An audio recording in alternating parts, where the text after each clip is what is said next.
Alléluia, acclamons le Seigneur. Amen, amen, amen, acclamons le Seigneur de Tout-Puissant. Qui est dans la joie ce matin? Qui peut acclamer le Seigneur de toutes ses forces? Alléluia, on n'acclame pas un Dieu étant assis, on acclame un Dieu étant debout. Alléluia. Amen, amen, amen.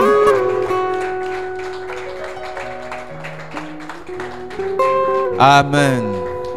Nous bénissons encore le Seigneur pour sa présence encore ce matin. Parce que c'est un privilège d'être où le Seigneur se trouve. Ce matin encore, nous allons encore bénir le Seigneur pour son serviteur, le pasteur Donald Soro, et pour son épouse. Parce que nous croyons qu'au travers d'eux, le Seigneur fait beaucoup dans nos vies. Que le Seigneur agit beaucoup dans nos vies. Moi particulièrement, quand je regarde ma vie, je remercie le Seigneur pour leur vie. Parce qu'il a beaucoup fait. Amen. Donc je rends grâce au Seigneur. Parce que sans eux, certainement, je ne serais pas encore là. Et je dis merci au Seigneur pour ce qu'il fait encore au milieu d'eux. Amen. Je bénis le Seigneur pour vos vies, pour vous tous qui êtes là présents. Parce que c'est le Seigneur qui nous a encore fait la faveur et la grâce de nous tenir debout. Qui nous a encore renouvelé de son amour pour que nous soyons là. Amen. Donc, comme nous nous retrouvons chaque dimanche pour nos cultes d'adoration, dimanche dernier, nous avons vu comme thème « Quand tu rencontres le véritable Dieu ». Durant la semaine et surtout le mercredi de victoire, je cherchais qu'est-ce que j'allais encore dire ou qu'est-ce que le Seigneur allait me révéler comme message. Et le Seigneur m'a ramené sur ce message. Comme si c'était pour me dire « Ne va pas trop vite, reviens ». Parce que certainement, peut-être moi-même ou peut-être une autre personne, il voulait faire passer ce message. Quand tu rencontres le véritable Dieu. Il y a beaucoup de personnes qui n'ont pas vu leur vie changer. Il y a beaucoup de personnes aujourd'hui qui ont 10 ans, 20 ans, 30 ans de vie chrétienne ou de vie religieuse et qui n'ont pas reçu de transformation. Donc tout au long de la semaine, je me disais peut-être c'est moi qui me suis fait une idée, peut-être c'est ma pensée, peut-être parce que peut-être j'étais un peu paresseux, mais je me suis rendu compte en fait que le Seigneur m'appelait à revenir sur ce message. J'étais en train de conduire la voiture et sur Radio Bonne Nouvelle, pour ne pas faire de pub, j'ai encore écouté un même message. C'est vrai que j'ai comme ça vraiment prêté mon attention en retard, mais ça parlait quasiment de la même chose. Parce que le Seigneur voulait vraiment que nous revenions encore là-dessus. Afin de comprendre que le fait d'être assis ou le fait de servir, nous disons que nous servons le Seigneur chaque dimanche ou venir acclamer, venir louer Dieu, veut forcément dire que nous avons rencontré le véritable Dieu. Parfois nous nous trompons. Parfois nous nous trompons en pensant que nous avons réellement rencontré ce Dieu-là. Entre-temps, nous n'avons pas encore fait cette rencontre. Nous n'avons pas encore rencontré ce Dieu qui change les vies. Nous n'avons pas encore rencontré ce Dieu qui transforme les cœurs. Ce Dieu qui restaure totalement nos vies. Et ce matin, le Seigneur veut encore que nous puissions revenir sur ce message. Je ne sais pas pourquoi, mais je sais que le Seigneur veut. Et si le Seigneur veut, je sais que je dois le faire. Amen. Ça ne sert à rien d'avancer quand le roi des rois nous demande de rester à la même place.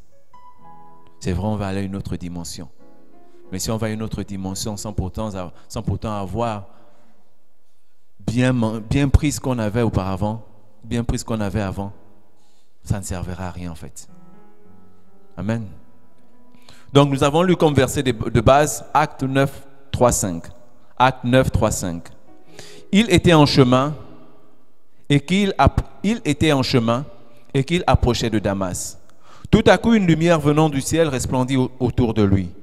Il tomba par terre et il entendit une voix qui lui disait « Saul, Saul, pourquoi me persécutes-tu » Il répondit « Qui es-tu, Seigneur » Et le Seigneur lui dit « Je suis Jésus que tu persécutes. Il te serait dur de regimber contre les aiguillons. » Amen. Nous comprenons par là que nous parlons de Saul de Tarse, avant qu'il ne soit Paul. Saul qui était un grand persécuteur. Mais avant que Saul ne soit un persécuteur, Saul était quelqu'un d'instruit. de véritablement instruire. Pas comme toi et moi qui sommes venus à l'église et puis bon, on a tout appris ici quand on nous parle de Dieu, non. Mais Saul a été dans une église de théologie. Il a appris qui était Dieu, comment Dieu agissait, comment Dieu parlait, comment Dieu se manifestait, quel don, quelle offrande, comment il fallait faire, comment il connaissait toutes ces choses du début jusqu'à la fin. Il était vraiment instruit parce qu'il était dans une des plus grandes écoles à son époque. Mais on remarque que Paul est devenu un persécuteur. Beaucoup de personnes, quand ils pensent qu'ils ont la grande connaissance, commencent à persécuter. Beaucoup de personnes, quand ils pensent qu'ils connaissent beaucoup, ils ont lu la Bible 1000 fois dans l'année, pensent connaître mieux que les autres. Et pensent que parce qu'ils connaissent la Bible, parce qu'ils connaissent tous les versets bibliques, ils connaissent vraiment Dieu. Ils sont devenus potes avec Dieu. Ils sont capables de vous dire comment Dieu réagit quand il y a un problème. Comment Dieu agit quand il y a un péché. Ils sont capables de vous dire que la maladie que vous avez aujourd'hui par rapport au verset tel, en fait c'est par rapport à ça que tu souffres. Ils pensent qu'ils connaissent vraiment Dieu. Ces gens-là ont une vie parfois trompeuse. Ce sont des personnes qui sont au milieu de nous, qui font tellement de bonnes choses quand elles sont à l'église. Quand il faut servir, ou bien quand il faut louer Dieu. Ce sont ces personnes-là qui se déploient à tous les niveaux. Qui portent des tenues, des jupes qui dépassent les genoux. Qui sont toujours droits dans leurs vêtements, dans leur attitude. Au sein de l'église, je dis bien. Quand ils sont dans l'assemblée, comme je disais la dernière fois, ils complexent même la foi des autres chrétiens.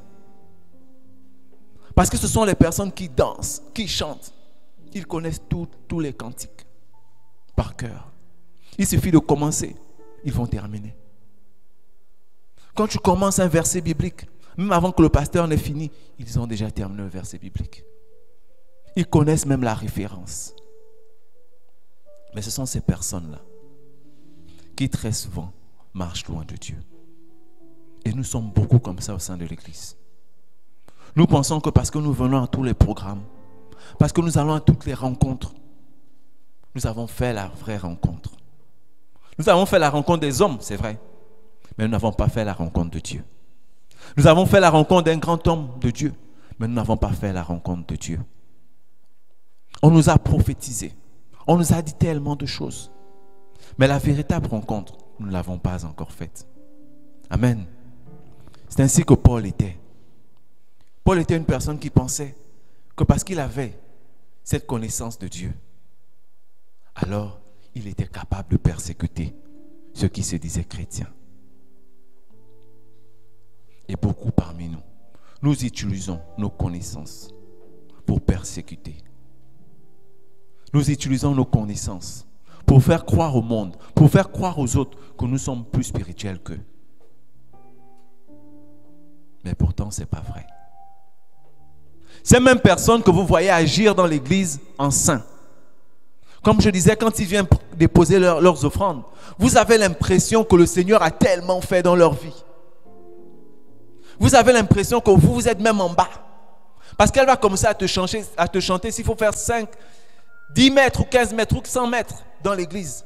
Elles vont danser jusqu'à arriver là, aller-retour sans se fatiguer. Elles vont lever leurs bras pour montrer combien de fois elles doivent bénir le Seigneur. Parce que quoi? On veut montrer devant les autres qu'on connaît Dieu. Parce qu'on veut montrer devant les autres qu'on est vraiment spirituel. Quand on prend la Sainte Seine, on a une attitude de saint. Nous sommes là, nous nous présentons devant Dieu comme si nous ne péchons pas. Et nous condamnons même les autres.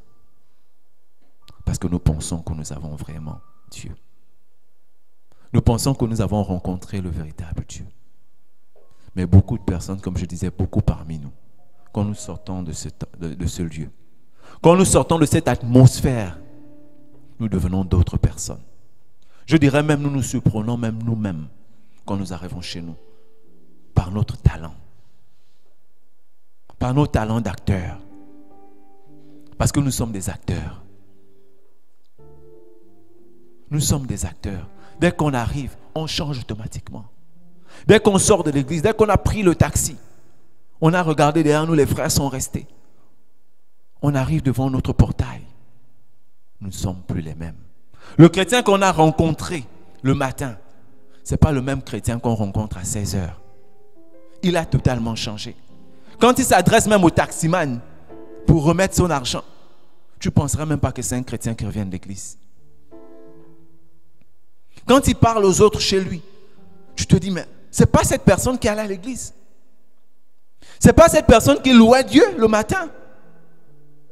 Mais en fait, sa rencontre avec Dieu n'a pas été profonde. En fait, il n'a même pas rencontré Dieu. Il a rencontré l'homme que Dieu a envoyé. Il n'a même pas été touché. Et beaucoup sont comme ça chaque dimanche, à chaque programme. Ils se préparent pour venir faire leur woman show devant Dieu. Venir montrer combien de fois ils sont talentueux. Combien de fois ils aiment le Seigneur. Combien de fois ils connaissent les versets bibliques. Mais quand elles arrivent chez eux, ces personnes-là sont différentes. Ce sont ces personnes-là qui manifestent la haine. Ce sont ces personnes-là qui sont toujours en train d'actiser les divisions dans les familles. Ce sont ces personnes-là qui sont les grands gardiens des reliques familiales. Ils sont toujours là, c'est moi que le papa a donné. C'est moi que maman a donné. C'est moi que le grand-père a donné. C'est moi qui dois garder.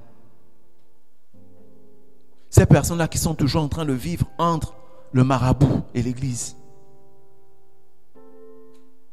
Ces personnes-là, le samedi soir ou le vendredi soir, sont dans les banjas, avec toute la transformation sur le visage.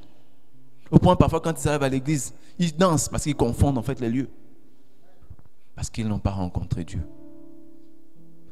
Parce qu'ils n'ont pas rencontré le véritable Dieu. Saul, quand Saul persécutait, Saul pensait que parce qu'il connaissait, parce qu'il avait appris, alors il était capable, parce qu'il connaissait Dieu. Il s'est dit que parce qu'il a appris, alors il avait rencontré Dieu. Mais tu peux apprendre dans une école de théologie sans rencontrer Dieu. Il y a des gens qui vont dans des écoles de théologie pas pour rencontrer Dieu, mais pour avoir plus de connaissances. Il y a des gens qui enseignent la théologie, mais qui n'ont pas fait la rencontre de Dieu. Ils ont la connaissance des hommes. Intellectuellement parlant, ils sont grands. Mais spirituellement parlant, ils n'ont pas de niveau. Et beaucoup sont comme ça. Ils pensent que parce qu'ils connaissent, parce qu'ils apprennent aux gens à devenir saints, à marcher selon la sainteté, selon les versets, selon la parole de Dieu, alors ils sont à une autre dimension spirituelle. Au contraire, ils sont au bas niveau. Ils sont encore des bébés spirituels, même des embryons spirituels. Parce que quand on a rencontré Dieu, quand on a fait la véritable rencontre de Dieu, il y a des choses qui ne restent plus les mêmes. Il y a des situations dans ta vie qui ne peuvent plus rester les mêmes. Amen. Parce que Dieu, quand on fait sa rencontre, il change les vies. Je vous ai dit, c'est quand on rencontre des personnes à qui on tient vraiment, véritablement. Ces personnes-là ont un impact dans nos vies. Quel que soit le milieu, quelle que soit la personne que vous rencontrez, mais dès que vous l'avez fait entrer chez vous, cette personne-là vous change. Change parfois votre raison même, votre raisonnement. Change votre manière de parler, votre manière de vous tenir, votre manière de vous vêtir. Vous commencez à trouver en cette personne-là un modèle. Ou parfois, même si cette personne vous fait du mal, ce mal-là reste en vous. Parce que la personne vous a impacté. De façon négative comme de façon positive. Parce que vous l'avez rencontré.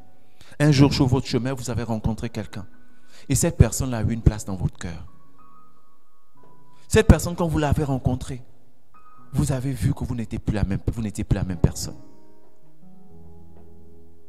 Mais si un homme peut changer la vie d'un autre homme, combien de fois celui qui nous a créés peut changer notre vie? Posez-vous un peu la question. Combien de fois celui qui nous a créés, Dieu veut que nous puissions le rencontrer pour multiples raisons. Amen. Dieu veut que nous puissions lui rencontrer. Puissions le rencontrer. Dieu veut que nous fassions cette rencontre, cette expérience avec lui. Dieu ne veut plus que nous soyons juste de simples religieux qui venons à l'église juste parce que c'est le dimanche. Juste parce que papa m'a toujours amené à l'église chaque dimanche, maman m'a toujours conduit à l'église depuis mon enfance. Non, Dieu est fatigué de te voir comme ça. Il est fatigué de venir à lui uniquement quand tu as des situations difficiles. Quand tu es entre la vie et la mort. Quand dans ton travail, ça devient compliqué. Quand tu traverses un désert où tu ne vois plus le bout du tunnel. Non, Dieu est fatigué. Dieu veut que réellement tu fasses sa rencontre. Dieu était fatigué de voir Paul se mentir à lui-même qu'il avait rencontré.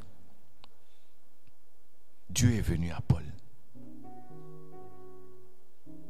Toi, quand tu lis l'histoire de Paul, à quand ta rencontre avec Dieu?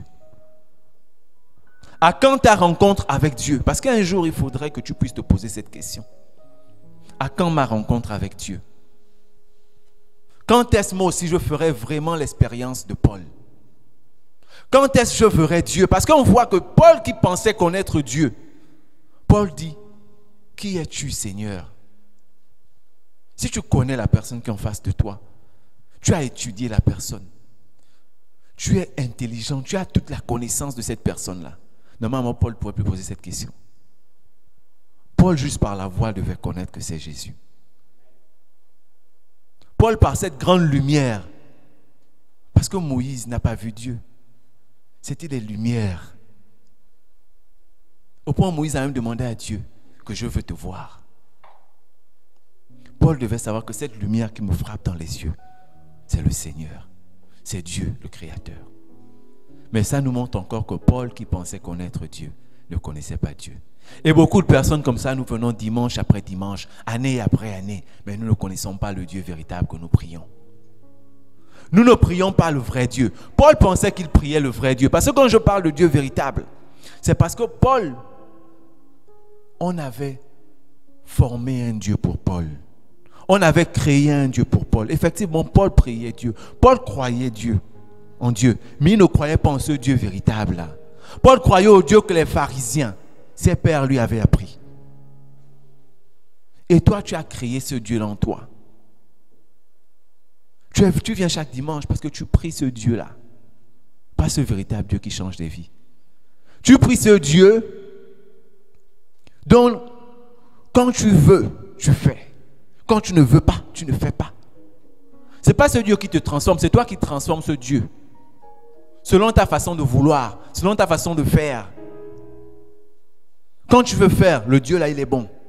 Quand tu ne veux pas faire, tu lui dis attends d'abord. Ça, c'est le Dieu que toi-même tu as créé. Ce n'est pas le Dieu qui t'a créé, mais c'est le Dieu que tu as créé.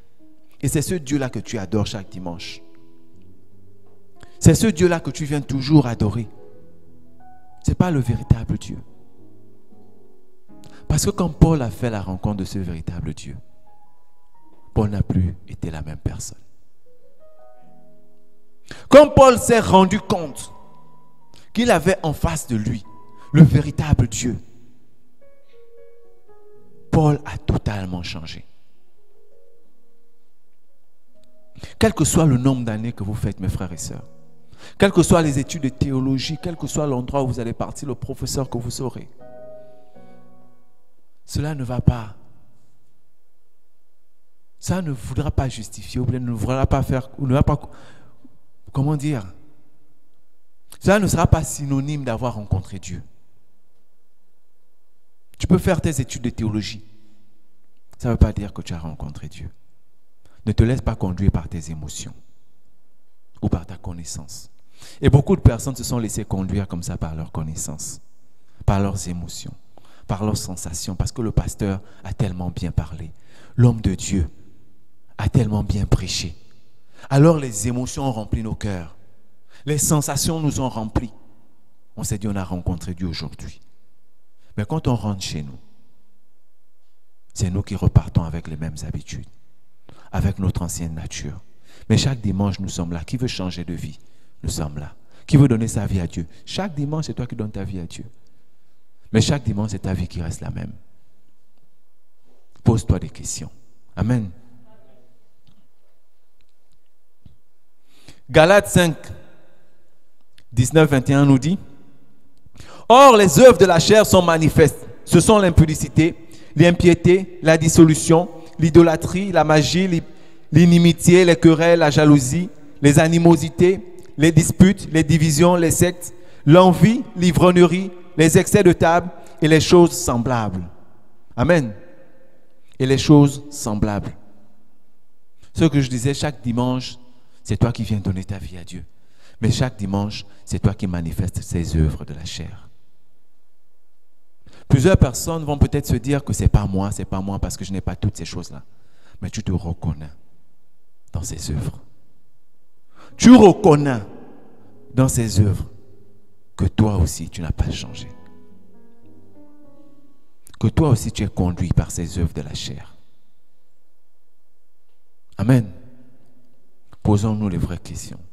Est-ce que nous avons réellement rencontré Dieu? Ou est-ce que nous suivons simplement le cours des choses?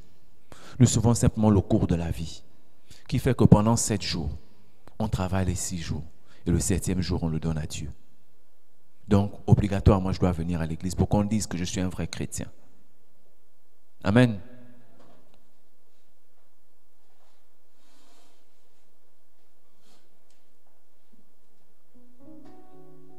Plusieurs parmi nous reconnaissons ces œuvres de la chair.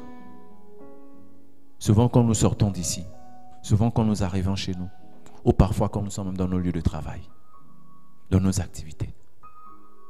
C'est nous les chrétiens au travail, mais c'est nous qui agissons mal. C'est nous qui répondons mal. C'est nous qui parlons mal. C'est nous qui sommes même médiocres dans ce que nous faisons.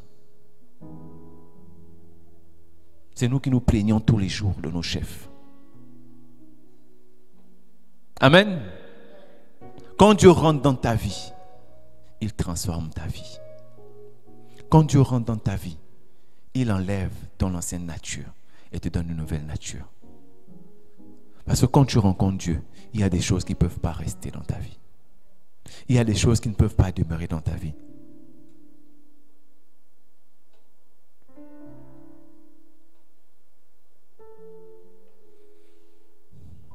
La rencontre de Dieu, du véritable Dieu, elle change des vies. Elle transforme les cœurs. Elle transforme véritablement les cœurs.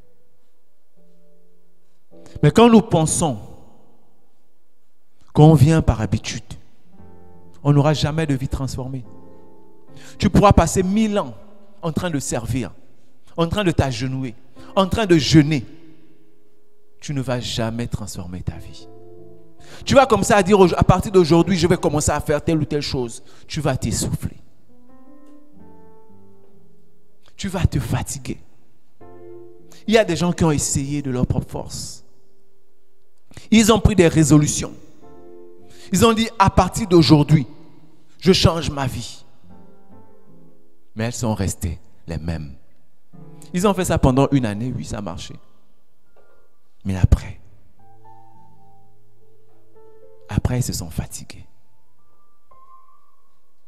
Après, elles se sont fatiguées. Elles sont revenues à leur vomissure. Elles sont revenues à leur ancienne nature. Parce qu'elles n'avaient pas vraiment fait cette rencontre avec Dieu. Quand tu rencontres le véritable Dieu, ton identité change. Amen. Ton identité change. Pendant longtemps, nous avons eu une identité du monde. Pendant longtemps, le monde nous a identifiés. Le monde nous a donné un nom. Par rapport à notre physique. Par rapport à notre niveau intellectuel. Par rapport même à la maladie qui nous ronge depuis des années. Parce que le monde est sans pitié. Ils nous ont donné une identité qui n'était pas la nôtre. Mais qui a impacté nos vies. Qui a détruit les vies de plusieurs personnes. Parce que pire encore, nous-mêmes, nous sommes référés à cette identité-là. Nous-mêmes, nous nous sommes vus par rapport à l'identité que les hommes nous donnaient. Cette identité-là a détruit la vie ou l'enfance de beaucoup de personnes. Beaucoup de personnes ont cru qu'ils n'étaient rien. Ont cru qu'elles ne servaient à rien. Qu'ils ne pouvaient plus rien faire. Que le mariage n'était pas pour eux. Que les enfants, ils n'allaient jamais plus avoir. Que le travail, non, ce n'était pas possible. Les études, n'en parlons pas. Beaucoup de personnes ont pensé qu'ils étaient venus dans ce monde uniquement pour accompagner les autres. Parce que le monde avait défini comme ça leur identité. Parce que le monde les appelait bons à rien. Alors, eux pour eux, ils se sont vus bons à rien. Mais quand tu rencontres Dieu, quand tu rencontres ce véritable Dieu, quand tu fais sa rencontre, il change ton identité. Quand tu rencontres vraiment Dieu, le véritable Dieu, il te transforme. Et nous voyons dans la vie combien il a transformé beaucoup de personnes. Au milieu de nous, même dans la Bible. 2 Corinthiens 5, 17 nous dit, si quelqu'un est en Christ, il est une nouvelle créature. Les choses anciennes sont passées, voici toutes choses sont devenues nouvelles. Jean 1, 12 nous dit, mais tous ceux qui l'ont accepté, à ceux qui croient en son nom, elle a donné le droit de devenir enfants de Dieu. Amen. À tous ceux qui l'ont accepté, elle a donné le droit de devenir enfants de Dieu. Excusez-moi. Les choses anciennes sont passées et toutes choses sont devenues nouvelles. Pour dire que le Seigneur, quand nous le rencontrons, il change complètement nos vies. Nous n'avons plus la même identité. L'identité de bon à rien que le monde, dont le monde t'appelait, tu n'es plus bon à rien. Parce que le Seigneur te donne une nouvelle identité. Il change ta nature passée. Amen. Le Seigneur fait de toi une nouvelle créature. Tu deviens ta nouvelle identité, enfant de Dieu. Tu deviens enfant de Dieu. Amen. On voit l'histoire d'Abraham. Qu'est-ce que Dieu a fait à Abraham? Dieu a changé le nom d'Abraham. Il a changé le nom de Sarah. Sarah qui était stérile. Sarah dont les servantes se moquaient. Qu'elle ne pouvait jamais engendrer. Mais Dieu a fait d'Abraham le père d'une multitude. Pourtant, le monde avait donné une identité à Abraham et Sarah. Mais Dieu a montré que lorsqu'il fait la rencontre de quelqu'un, la personne change. La personne devient une nouvelle créature. Et c'est ce que Dieu veut faire avec toi ce matin. Quelle identité tu as eue depuis ton enfance? Quelle identité tu t'es collé sur ta vie? Comment les gens t'ont appelé? Comment les gens t'ont défini? Dieu aujourd'hui veut que tu puisses le rencontrer. Dieu aujourd'hui veut que tu puisses faire cette nouvelle rencontre. Cette rencontre qui va changer ta vie. Cette rencontre qui va te donner une nouvelle identité. Amen. Parce que tu n'es pas ce que les hommes ont dit que tu es. Tu n'es pas ce que les hommes pensent que tu es. Tu es ce que Dieu veut que tu sois. Amen. Dieu t'a défini enfant de Dieu. Dieu t'a fait co-héritier de son royaume. Mais pour ça, il faudrait que tu rencontres le véritable Dieu. Il faudrait que les choses anciennes que tu as transportées depuis ton enfance, que tu puisses les déposer à ses pieds. Amen. Parce que Dieu veut changer ton identité. Quand tu rencontres Dieu, ta vie spirituelle change. Tu ne peux plus avoir la même vie spirituelle. Tu ne peux plus uniquement prier Dieu le matin. Dis Seigneur, merci, je te donne ma journée, c'est fini. Tu as le travail. Tu reviens le soir, Seigneur, merci pour la journée, je te confie ma nuit. Et puis c'est bon. Non. Ta vie prend un autre départ. Ta vie prend une autre dimension. Ta façon de prier même change. Parce que tu te rends compte, en fait, tu prends conscience que ta vie appartient à Dieu.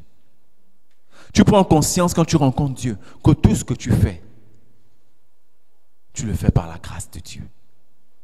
Amen. Quand tu rencontres le véritable Dieu, même ta façon de marcher, ta façon de t'exprimer change. Tu vas dans une autre dimension spirituelle. Comme certaines personnes font, elles sont zélées. C'est comme ça le Seigneur. Il t'amène vers une autre dimension où la prière pour toi devient maintenant quelque chose d'habituel.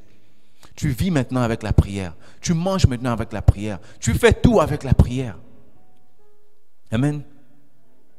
Cette rencontre crée en toi la soif de Dieu. Tu veux passer tout ton temps avec Dieu. Tu as du temps disponible pour Dieu. Ta vie spirituelle prend une nouvelle dimension, prend un nouveau départ, prend une nouvelle vitesse. Tu commences à changer ta façon de voir les gens. Tu commences à changer ta façon de regarder le monde. Tu commences à changer ta façon même de t'exprimer devant Dieu. Ta façon de te tenir devant Dieu. Amen. Parce que Dieu est dans ta vie. Quand Dieu vient dans ta vie, il change ta façon de voir les choses. Il change ta dimension spirituelle. Tu n'es plus un bébé spirituel. Tu commences à évoluer. Tu commences à grandir. Et Dieu veut que ce matin, nous puissions changer de dimension spirituelle. Dieu veut que ce matin, nous ayons une nouvelle habitude de prière. Dieu veut que ce matin, nous puissions prendre de nouvelles résolutions dans nos vies spirituelles. Dieu veut que ce matin, tu dises, Seigneur, maintenant je veux t'appartenir. Maintenant j'ai du temps pour toi. C'est vrai qu'il y a le travail qui me prend du temps, mais je peux t'accorder du temps. Parce que tu réalises que ton travail peut finir, mais Dieu ne finira jamais. Tu réalises que tout ce que tu possèdes vient de Dieu et que rien ne t'appartient. Quand tu rencontres Dieu, tout ce qu'il y avait dans ta tête, toutes les résolutions que tu avais prises, tout change. Parce que Dieu est là. Parce que tu as fait la rencontre du véritable Dieu. Comme Paul a rencontré Dieu, la vie spirituelle de Paul a changé. Paul n'était plus uniquement dans la persécution. Paul n'était plus uniquement en train de chasser. Mais Paul avait trouvé une nouvelle façon d'adorer Dieu. Paul prêchait maintenant la parole de Dieu. Paul prêchait la parole de celui qu'il persécutait. C'est comme ça quand toi tu rencontres Dieu. Toi qui critiquais les chrétiens. Toi qui te posais la question, mais pourquoi les autres restent à l'église après le culte? Tu commences à trouver une nouvelle raison de vivre ta vie spirituelle. Amen. Tu commences toi-même à te créer des raisons pour être avec Dieu chaque jour. Tu commences à trouver où tu n'avais pas le temps, tu commences à avoir le temps. Où tu étais indisponible, tu deviens disponible. Parce que Dieu a commencé à manifester un changement dans ta vie. Parce que Dieu a commencé à agir dans ta vie. Beaucoup parmi nous, quand nous travaillons, quand nous vendons tous les soucis du monde, nous n'avons pas le temps pour Dieu. Nous accordons quelque temps à Dieu. Quand nous disons même trop spirituel, c'est que nous avons prié le matin, nous avons prié à midi avant de manger et nous avons prié le soir. Là, nous disons nous sommes spirituels. Parce qu'on a pris un jour dans le mois pour dire enfin un jeûne, mais un jeûne à mi-temps. Un jeûne à mi-temps. Dès qu'on voit 16 heures, oh non Seigneur, j'ai quand même prié jusqu'à 16 heures, j'ai quand même duré jusqu'à 16 heures. Là, je ne peux plus attendre avec le Covid là. Bon, je vais m'arrêter un peu à 16h30. En temps, c'était 18h. Mais parce que tout simplement, tu as maintenant un jeûne à mi-temps. Mais quand tu rencontres Dieu, tu as même envie même de dépasser 18 heures. Tu as envie d'abord de finir de prier. Tu veux d'abord assister au culte avant de manger. Parce que tu réalises qu'en fait, si je vis là, j'aurais pu mourir depuis hier. Mais si je suis en vie, c'est parce que Dieu a permis que je puisse vivre. À quoi me sert de manger maintenant? Entre-temps, je peux d'abord louer mon Dieu. Tu réalises que le plus important dans ta vie, c'est Dieu. Quand tu rencontres Dieu. Comme Paul a fait cette rencontre, Paul a réalisé qu'en dépit de tout ce que je peux connaître, malgré toute ma connaissance, le plus important, c'est Dieu. Le plus important, c'est aller vers la pratique de Dieu. C'est évangéliser, c'est proclamer cette connaissance que j'ai. Amen. Nos vies spirituelles doivent changer maintenant. Arrêtons d'être des bébés spirituels. Arrêtons de nous conforter dans ce couffin, dans ce berceau. Oh non, je suis bien, le Seigneur me donne le lait, il me donne à manger. Il m'enlève les choses que je fais, tout ça là. Non. Arrêtons d'être des bébés spirituels. Grandissons. Acceptons de grandir. Acceptons de grandir. Pour que Dieu nous amène une nouvelle dimension spirituelle. Acceptons de faire cette rencontre qui change les vies. Acceptons de faire cette rencontre qui transforme les cœurs. Je te jure que si aujourd'hui tu décides de rencontrer le véritable Dieu, ta vie spirituelle ne sera plus la même. Tu vas prier et tu vas voir l'exaucement. Tu vas imposer les mains et tu vas voir la guérison. Amen. Parce que tu as rencontré celui qui a le pouvoir de guérir. Les apôtres dans la chambre haute ont fait la rencontre de ce Dieu-là. Et leurs vies n'ont plus jamais été les mêmes. Ils ont comme ça parlé en d'autres langues. Au point où les hommes pensaient qu'ils étaient sourds. Les hommes pensaient qu'ils déliraient. Mais parce que leur vie spirituelle avait pris une autre dimension. Leur vie spirituelle avait changé. Toi, quand tu entends les gens parler en langue, prier en langue, tu dis non, ils sont malades. Ils racontent n'importe quoi. Parce que moi aussi, je pensais la même chose. Je me disais souvent, ce frère-là, ça c'est pas ce qu'il dit là. Est-ce qu'il sait à boire ce qu'il dit? Mais le jour où ça m'a attrapé moi-même, je ne savais même pas. J'étais en train de travailler à minuit. Et je me rappelle à la veille, on était à la cellule de prière avec le pasteur. Il m'a dit, viens, est-ce que tu parles en langue? J'ai dit au pasteur, j'essaie, mais je n'arrive pas. Tous les jours, j'essaie de faire sortir, mais à chaque fois, je réalise que je dis n'importe quoi. Et un jour comme ça, je suis là en train de travailler sur mon ordinateur et j'avais UMCI devant moi. Et je pense que c'était une émission de Sourdril qui passait. Prière inspirée, oui. Et il parlait en fait de parler en langue. Et en travaillant, j'ai comme ça à prier. Et j'ai senti quelque chose se dégager de moi. Je ne parlais plus la même langue. Je ne parlais plus le français. Depuis ce jour-là. Pourtant, le pasteur, là, tous les jours, avec les anciens, j'ai oublié un peu le nom, on nous mettait là à genoux. Alain, on va prier pour Vivien et puis pour Alain pour qu'il puisse parler en langue. Chaque fois, on priait, ça n'arrivait pas, ça ne sortait pas. Le pasteur même était fatigué. Il a dit, en tout cas, quand ça va venir, ça va venir. Mais ce jour-là, c'est arrivé. Ce jour-là, j'ai reçu ma transformation. Ce jour-là, dans la chambre haute, les 120 ont reçu leur transformation. Et leur vie n'a plus jamais été la même. Dis-toi aujourd'hui que ta vie aussi peut être transformée. Ta vie de prière peut être transformée. Comme la Bible dit, tu peux prier sans cesse, sans t'arrêter. Tu peux prier sans cesse, sans t'arrêter. Tu peux passer des nuits blanches en train de prier. Tu peux passer des jours en train de jeûner sans avoir faim. Parce que ta vie spirituelle arrive à une autre dimension. Ne sois pas seulement là à l'église en train d'écouter les témoignages des autres. Expérimente aussi ton témoignage. Vis aussi ton témoignage. Dis-toi aussi que le Seigneur peut te toucher. S'il a touché Paul qui était un homme comme toi, c'est qu'il est capable aussi de te toucher. Amen.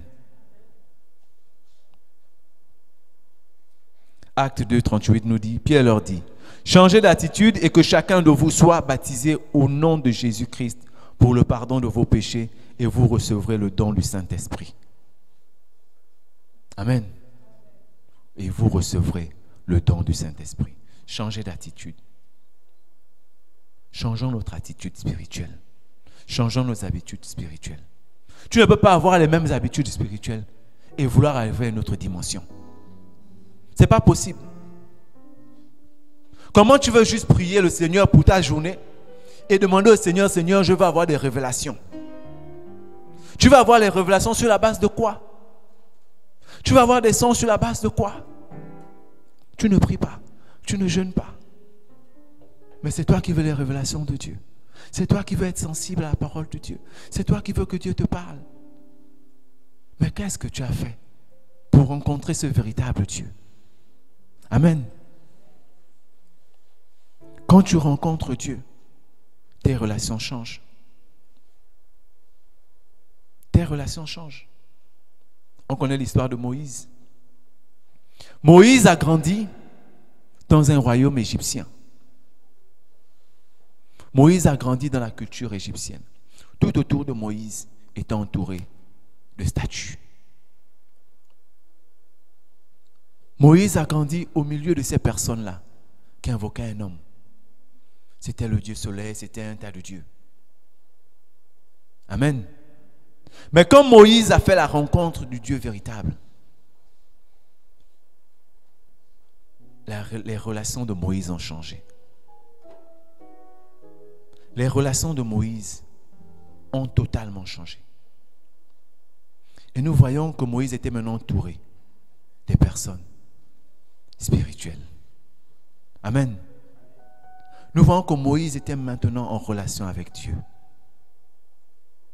Quand nous faisons la rencontre de Dieu, notre entourage change. J'ai dit ici la dernière fois que quand tu rencontres Dieu, même tes amis te quittent. Ta mauvaise relation s'enfuit. Amen. Les relations amères que tu traînais pendant des années, les copines qui te faisaient les coups bas, ces copines-là, sans même que tu le veuilles, commencent à partir elles-mêmes petit à petit. Tu ne peux plus avoir les mêmes relations. Tu ne peux plus avoir les mêmes amis. Ce n'est pas possible. Tu ne peux pas rencontrer Dieu et toujours traîner avec les mêmes personnes. Sans le vouloir, ces personnes elles-mêmes vont fuir. Sans le vouloir, elles-mêmes, ces personnes vont partir. Parce que tu as rencontré ce Dieu-là qui transforme. Ces personnes-là ont vu en toi une nouvelle créature. Les choses anciennes, donc les choses qui vous attiraient. Vos centres d'intérêt ne sont plus les mêmes. Les copines avec qui tu allais en boîte de nuit tous les jours, avec qui tu allais prendre un verre tous les jours, ne pourront plus vivre avec toi. Parce que tu as changé. Et toi-même, sans t'en rendre compte, tu vas commencer à détester ces lieux-là. Tu vas commencer à trouver des raisons. Tu vas commencer à trouver des choses sur tes amis, des défauts sur tes amis. Parce que tout simplement, Dieu est entré dans ton cœur. Dieu a commencé à opérer une transformation. Dieu a commencé à changer tes centres d'intérêt. Tes centres d'intérêt deviennent maintenant Dieu et Dieu seul. Tes centres d'intérêt sont maintenant de te rapprocher de Dieu. Sont maintenant de servir Dieu. Tes amis commencent à t'abandonner.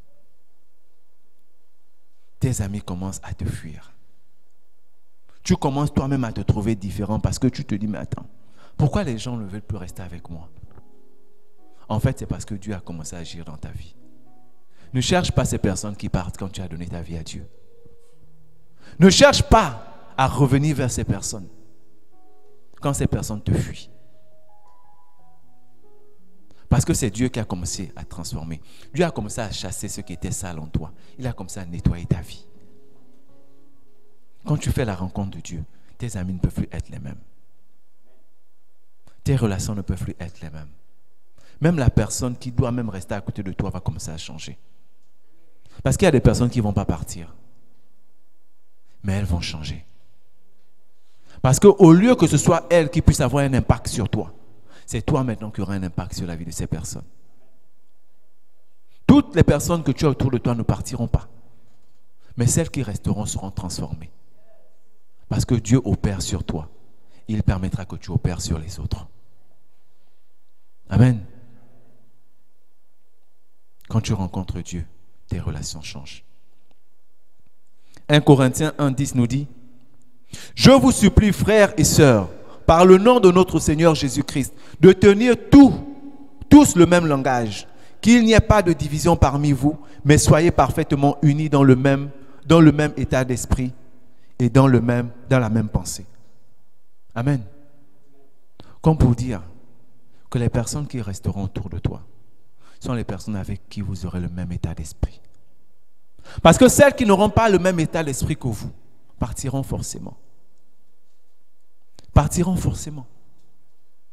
Les personnes qui auront la même vision que toi, la même pensée que toi, ce sont ces personnes-là qui s'attacheront à toi. Ne pleure pas parce que les gens t'ont abandonné. Ne pleure pas parce que les gens t'ont laissé. Dis-toi que c'est le Seigneur qui a commencé à œuvrer dans ta vie. Amen.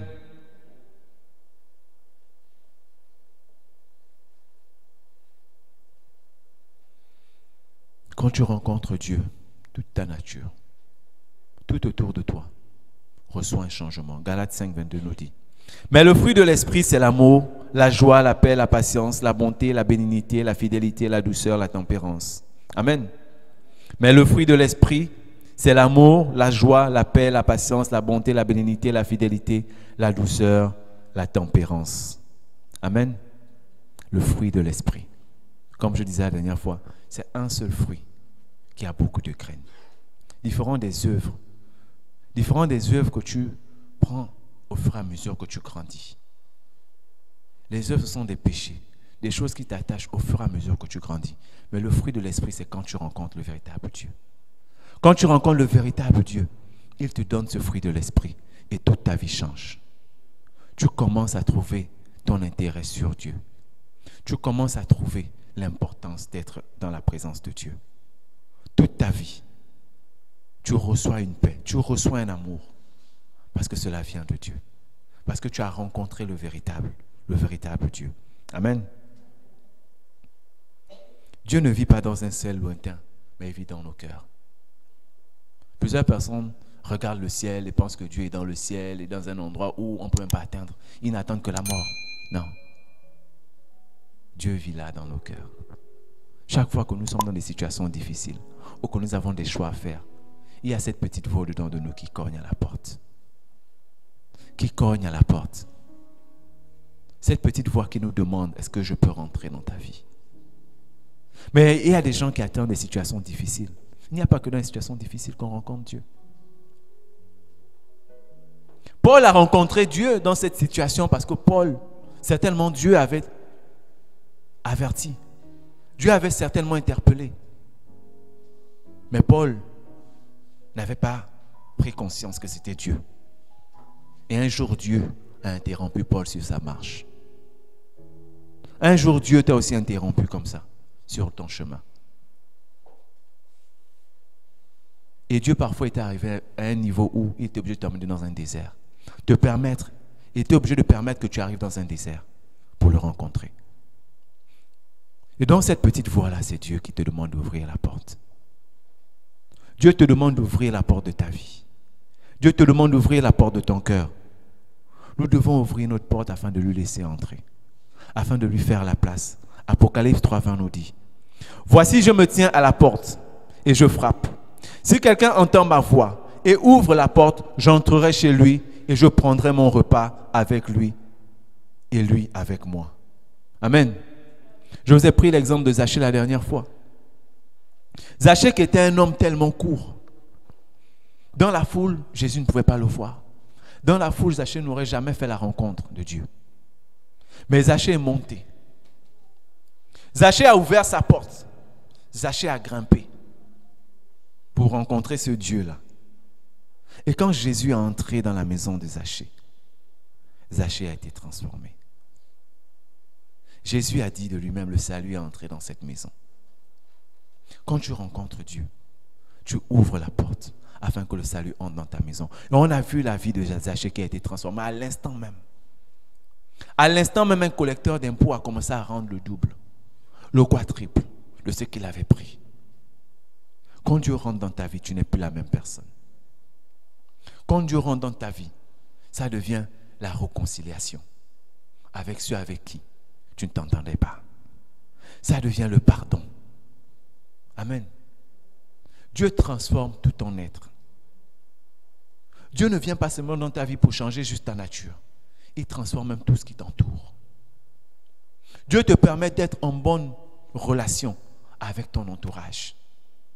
Et c'est ce que Dieu a opéré dans la vie de Zachée, quand Jésus est entré dans la maison de Zachée. Zachée a ouvert la porte et Dieu est entré. Et on a vu comment la vie de Zachée a été transformée. Comment la vie de Zachée après un nouveau départ. Qu'est-ce que tu attends dans ta vie pour ouvrir la porte à Dieu? Tu es en mauvais terme avec ton voisin. Tu es en mauvais terme avec ton frère. Tu es en mauvais terme avec tes parents. Qu'est-ce que tu attends pour ouvrir la porte à Dieu afin que la réconciliation soit votre partage? Quand Paul a rencontré Dieu, Paul a vite fait de se réconcilier avec ses frères. Paul a vite fait de se réconcilier avec ceux qu'il persécutait. Alors Dieu veut qu'en ouvrant ta porte, tu puisses changer comme Zachée a changé. Tu ne peux plus rester la même personne. Amen. Quand nous rencontrons Dieu, pour rencontrer Dieu, il faudrait que nous puissions mourir et renaître avec Christ. Jean 2, 24 nous dit: en vérité, je vous le dis, si le grain de blé qui est tombé en terre ne meurt, il reste seul. Mais s'il meurt, il porte beaucoup de fruits. Amen. Jean 3,3 nous dit, Jésus lui répondit, en vérité, je te le dis, à moins de naître de nouveau, personne ne peut voir le royaume de Dieu. Nous devons comprendre par là qu'il faut d'abord mourir avec Christ. Pas mourir de façon physique, mais de façon spirituelle. Mourir de façon spirituelle. Nicodème qui avait posé la question, comment étant déjà vieux, je peux encore revenir dans le ventre de ma mère? Non. Il faudra accepter de mourir et d'abandonner son ancienne nature. Il faut accepter d'abandonner tout ce que le monde a dit de toi, tout ce que le monde a fait de toi. C'est vrai, tu es quelqu'un d'important dans le monde. C'est vrai, tu as une grande influence dans le monde. Accepte de mourir, accepte d'abandonner ces choses et de prendre conscience que seul Christ mérite qu'on puisse mourir pour lui. Amen. Toutes ces choses que nous avons dans le monde ne méritent pas notre sacrifice. Même ton travail ne mérite pas ton sacrifice. Parce qu'aujourd'hui, tu vas partir ce travail-là, d'autres personnes vont te remplacer. Mais où tu partiras là, c'est là-bas le problème. C'est où tu pars là qu'il y a un problème. Parce que tu n'as pas préparé. Tu n'es pas mort avec Christ sur la terre. Et donc quand tu meurs là, sans mourir d'abord avec Christ sur la terre, tu vas mourir pour l'éternité. Amen. Tu vas mourir pour l'éternité. Alors mourons d'abord avec Christ. Tu veux rencontrer Dieu, meurs avec Christ et renais avec lui. Amen. Renais avec lui. Accepte le Christ. Accepte Jésus. Notre communion avec Jésus-Christ. Nous devons être en communion avec Christ. Nous devons chaque jour être en connexion avec Christ. Jean 15, 4, 5 nous dit, « Demeurez en moi et je demeurerai en vous. Comme le sarment ne peut de lui-même porter du fruit, s'il ne demeure attaché au cep, ainsi vous ne le porterez non plus si vous ne demeurez en moi. Je suis le cep, vous êtes le sarment. Celui qui demeure en moi et en qui je demeure porte beaucoup de fruits, car sans moi, vous ne pouvez rien faire. » On reconnaît un arbre par son fruit. Amen. Vous êtes le cep et je suis le sarment. Vous ne pouvez pas donner de fruits si je ne vous permets pas de donner le fruit. Amen. Soyons en communion avec Christ, en relation étroite avec Christ, en relation permanente avec Christ. Nous ne pouvons rien faire dans ce monde si Christ n'est pas avec nous. Nous ne pouvons pas opérer une transformation dans nos vies si Christ n'est pas avec nous. Une transformation ne peut pas être opérée dans nos vies si nous n'avons pas Christ. Quel que soit ce que nous pouvons faire, quelle que soit la distraction ou le théâtre que nous pouvons faire au sein d'une église, mais si nous n'avons pas Christ, cela ne sert à rien. Ça ne sert à rien de venir donner 1 million, 10 millions, 20 millions si tu n'as pas Christ. Parce que cela ne sert à rien. Ton fruit restera amer et tu ne donneras même pas de fruit. Amen. Parce que tu marches selon les œuvres de la chair. Dieu a besoin que tu fasses cette rencontre qui va changer ta vie. Dieu a besoin que tu expérimentes cette rencontre qui va transformer tout ton être, qui va transformer tout en toi. Parce que quand tu rencontres Dieu, tous les domaines de ta vie peuvent changer. Tous les domaines de ta vie changent. Ton travail, ton mariage, ta santé, tout autour de toi peut changer. Amen. Tes études peuvent prendre une nouvelle. On a dit Dieu est un Dieu d'excellence. Tu ne peux plus être médiocre quand tu donnes ta vie à Dieu. Parce qu'un enfant de Dieu n'est pas médiocre. Un enfant de Dieu se démarque toujours dans son lieu de travail. Quand tu donnes ta vie à Dieu, même ce que tu fais comme les autres n'est plus comme les autres. Tu travailles comme les autres, mais en toi, on voit quelque chose de différent. Il y a une différence dans ton travail. Il y a une différence dans ce que tu fais.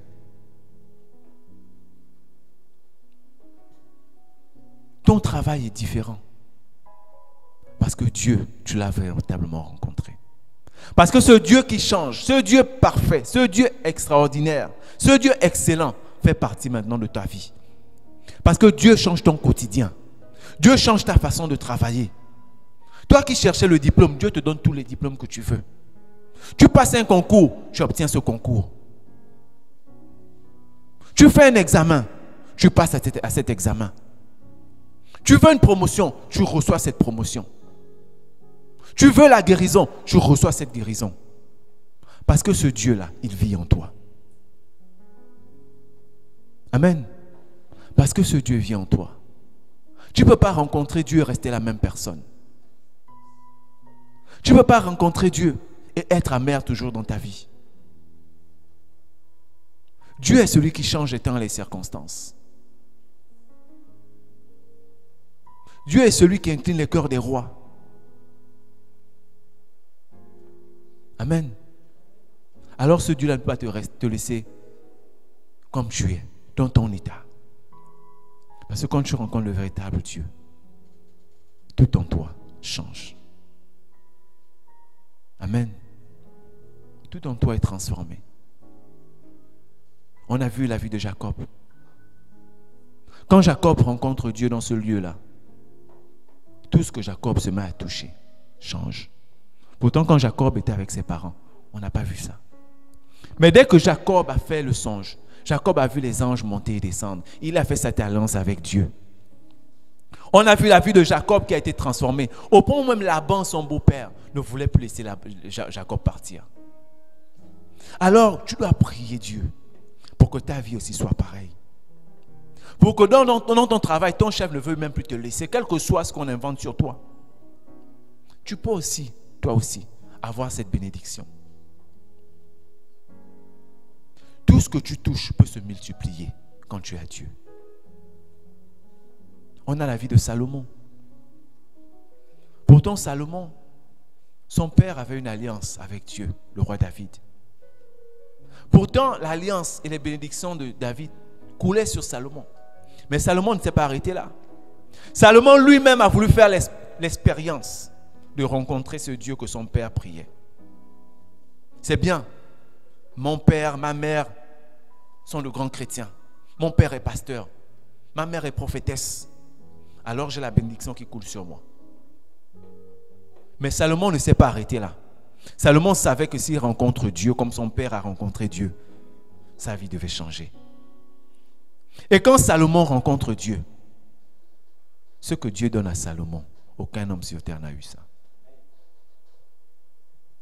Aucun homme sur terre, même son père n'a pas eu cette sagesse-là.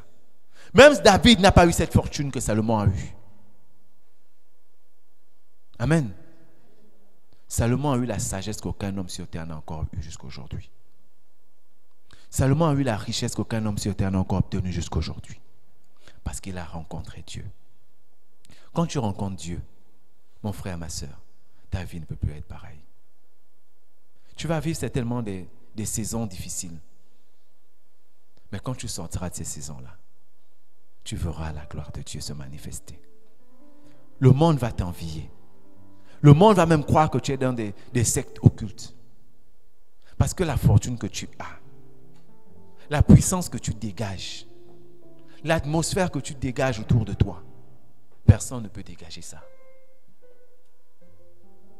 La sagesse que Salomon sortait de lui, personne d'autre ne pouvait. Les gens venaient, les femmes venaient se marier avec Salomon à cause de cette sagesse-là. Amen. Prie aussi pour toi, que le Seigneur t'accorde cette sagesse-là. Demande au Seigneur que tu veux le rencontrer, que tu veux qu'il rentre dans ta vie. Parce que quand tu rencontres Dieu, ta vie change. Les hommes ici ont rencontré les autorités et leur vie a changé. Mais après, ils se sont encore retrouvés dans des problèmes. Mais toi, quand tu rencontres Dieu, tu changes définitivement. Même après ta mort, ta vie change. Amen. Pierre a rencontré Dieu. Il a arrêté de pêcher les poissons. Pierre a commencé à pêcher les hommes. Pour vous nous dire que la rencontre avec Dieu, elle est extraordinaire. Elle est magnifique. Ce n'est pas une histoire qu'on peut juste nous raconter. C'est quelque chose qu'on peut expérimenter nous-mêmes. Arrêtons de vivre selon les témoignages des autres. Le témoignage de l'autre, tu peux vivre ça. Tu peux faire de ce témoignage à ton témoignage. Tu peux dire aujourd'hui, moi aussi, si lui il a rencontré Dieu, ce n'est pas une seule personne qui a rencontré. Ils sont nombreux. Alors si toutes ces personnes ont rencontré Dieu, c'est que toi aussi tu es capable de rencontrer Dieu. C'est que toi aussi tu es capable de vivre aussi ce qu'on vit, ce que les autres vivent. Tu n'es pas venu uniquement pour venir chanter. Toi aussi tu peux faire des choses. Tu n'es pas venu le dimanche seulement, tu viens et puis acte de présence, tu retournes. Toi aussi, tu peux opérer des miracles dans ta vie. Toi aussi, tu peux réconcilier ta famille. Toi aussi, la puissance, là, peut se manifester dans ta famille. Amen. Tu peux emmener à toi les membres de ta famille qui ne sont pas convertis. Tu peux ramener la paix, la réconciliation dans ta famille où c'est divisé. Amen. Ne te dis pas que parce que tu as des années d'expérience, tu connais Dieu. Avec Dieu, là, il n'y a pas forcément besoin d'expérience. Rencontre Dieu. Et tout autour de toi va changer. Tu vas réaliser que la vie sans Dieu n'est rien. Tu vas réaliser que quelle que soit la fortune que les hommes peuvent te donner, tout est éphémère. Et que la vraie raison de ta vie, c'est Dieu. Amen. Parce que c'est Dieu qui change toutes choses. Nous pouvons rencontrer Dieu par notre marche. Amen. Parce que nous devons avoir une marche différente. Nous devons changer notre marche. Elle doit être différente de celle de notre passé. Galates 5, 25 nous dit, si nous vivons par l'esprit, marchons aussi selon l'esprit. Tu ne peux pas dire que tu vis par l'esprit et tu marches par la chair. Ce n'est pas possible. Les deux vont ensemble. Soit par l'esprit, soit par la chair. Tu ne peux pas tous les jours venir chanter Dieu et dire que Dieu te remplit, l'esprit de Dieu est en toi. Mais quand on te voit dehors, tu es celui qui va dans les bars, tu es celui qui est en train de toujours justifier ta raison d'être au snack bar, en boîte de nuit. Tu justifies tout. Tu justifies ta fornication. Tu justifies ton petit copain. Tu justifies ton mensonge. Tu justifies ta haine. Et tu dis, le Saint-Esprit est en toi. Quel Saint-Esprit qui est en toi? Quel Saint-Esprit qui peut vivre avec toi quand tu en veux à ton frère? Quand tu jures que même à ton décès, ton frère ne doit même pas être là, pourtant tu ne seras même plus vivant. Oui, il y a beaucoup de personnes dans les familles qui disent ça. Pourtant, elles ne seront plus vivantes. Mais elles disent, je ne veux même pas te voir à mon décès. Je pense que nous avons entendu ça. Mais quand le dimanche arrive, tu as ta Bible à la main. Tu as ton chemin de croix. Tu as ta bouteille d'eau bénie, ton huile d'onction. Tu as même l'argent pour aller encore acheter. Quand tu vas entrer à la maison, tu as un sac. Ta chambre est remplie de photos de Jésus. Les croix. Parce qu'il y a des gens qui ont une photo de Jésus. C'est rempli dans ta chambre, dans ta maison. Mais c'est toi que les parents ne fréquentent pas. Parce que tout ce qui sort de ta bouche quand tu es en famille, c'est la haine, c'est la division, c'est le mensonge.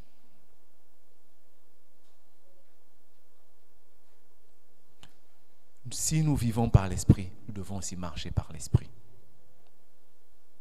Arrêtons de marcher avec la chair et de publier que Dieu est avec nous. Sinon, nous insultons ce Dieu-là. Sinon, en fait, ce n'est même pas Dieu que nous insultons nous-mêmes. Parce qu'on s'en fout, Dieu s'en fout. Parce qu'il reste Dieu, il ne change pas. Il ne change pas. Mais nous sommes en train de nous condamner nous-mêmes. Nous sommes en train nous-mêmes de nous condamner. Parce que nous sommes en train de faire sortir des paroles que nous ne vivons pas. Mais chaque jour, nous sommes les mêmes qui nous plaignons à l'église. C'est nous qui prenons rendez-vous chaque jour avec le pasteur. Parce que nos vies ne changent pas. Mais comment ta vie va changer? Si ta marche chrétienne n'est pas bonne, si ta marche chrétienne n'est pas droite, apprenons à marcher par l'esprit. Si nous vivons par l'esprit, apprenons aussi une nouvelle démarche par l'esprit. Amen. Ne restons pas là dans la chair. Les gens vont toujours nous frustrer. les gens vont toujours nous faire du mal. Mais si nous avons accepté le Saint-Esprit en nous, parce qu'on a dit c'est lui qui vit en nous, notre corps est le temple du Saint-Esprit. Alors nous devons aussi marcher selon cet esprit-là. Va à gauche, on va à gauche. Pardonne, on pardonne. Réconcilie-toi, on se réconcilie. On n'a pas à contester. Tu n'as pas à contester. Tu n'as pas à dire, Seigneur, il m'a fait tellement de mal. Je ne peux pas pardonner un péché comme ça. Je ne peux pas, jusqu'à ma mort, je ne pardonnerai pas. Tu es qui? Si Dieu lui-même t'a pardonné ton péché, qu'est-ce que tu n'as jamais fait? Tu as dit à Dieu combien de fois que tu ne vas plus forniquer, mais tu es retombé. Tu as dit à Dieu, je ne vais plus demeurer dans l'impudicité, mais tu es retombé. Dans le vol, tu es retombé. Dans le mensonge, tu es retombé. Mais quand ton frère t'a menti une seule fois, quand ton frère t'a pris quelque chose une seule fois, ou ton frère t'a fait quelque chose, c'est toi qui ne peux plus pardonner le péché. Tu es Dieu. Voici pourquoi je dis rencontrer le véritable Dieu.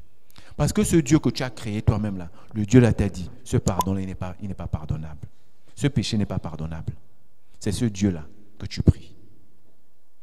Mais quand tu rencontres le véritable Dieu, il te dit qu'aucun péché, que tout péché doit être pardonné. Que tout péché doit être pardonné. On peut pardonner combien de fois? Les apôtres ont demandé.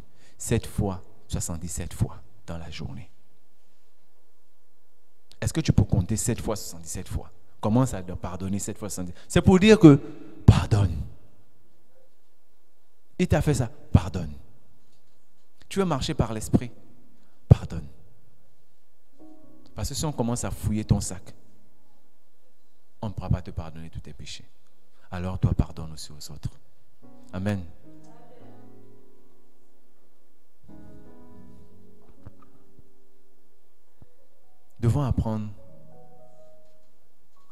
à vivre pleinement la transformation que Dieu opère quand on le rencontre. Comme j'ai dit et je répète encore, arrêtons de chercher à entendre les témoignages des autres. C'est vrai, on a beaucoup entendu. Aujourd'hui, décidons nous aussi de vivre ce témoignage-là, d'expérimenter cette rencontre que Paul a fait, d'expérimenter cette rencontre qu'Abraham a fait, d'expérimenter cette rencontre que Moïse a fait au niveau du buisson ardent, d'expérimenter cette rencontre que Pierre a fait, que Zachée a fait, que Marie, la sœur de Lazare, a fait. Arrêtons de raconter les autres. Vivons notre expérience. Rencontrons Dieu. Décidons de rencontrer le véritable Dieu. Arrêtons le folklore. Arrêtons les distractions. Arrêtons les émotions, les sensations qui nous font croire qu'on a rencontré Dieu. Amen. Salomon, son père, avait une relation étroite avec Dieu. David était l'homme selon le cœur de Dieu. Mais pourtant, Salomon ne s'est pas arrêté là. Salomon lui-même est parti, il s'est agenouillé. Jacob, son père, avait une relation avec Dieu. Mais Jacob a dit qu'aujourd'hui, tu me béniras. Et Dieu a changé le nom de Jacob. Dieu a changé le nom de Jacob en Israël. Qu'est-ce que tu attends pour changer ton identité? Tu es toujours en train de te plaindre que les autres ont dit ça sur toi. Que les autres t'appellent comme ça. Que tu ne seras jamais quelqu'un. Que tu ne feras jamais, jamais, jamais, jamais. Tellement de jamais dans ta vie. Qu'est-ce que tu attends ce matin pour dire que c'est fini? Dieu a dit je suis son enfant. Dieu m'a appelé co-héritier de son royaume. Alors si tu es co-héritier d'un royaume, c'est que tu as un héritage. Prends possession de ton héritage. Ne laisse plus les autres te raconter qu'ils ont pris pour eux. Toi aussi, tu as ton héritage à prendre. Tu as ta partie à prendre. Amen. Réveillons-nous, arrêtons de dormir. Physiquement et spirituellement, arrêtons de dormir. Réveillons-nous pour Christ, afin de rencontrer ce véritable Dieu. Parce que lui seul peut nous changer. Amen.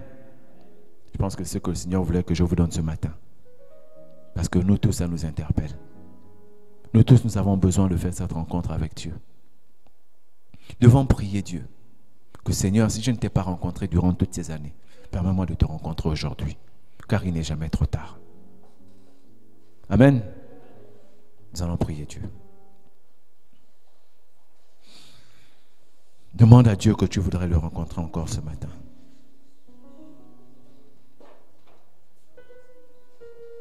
Demande à Dieu que tu veux voir ta vie changer. Que tu veux vivre cette expérience avec lui.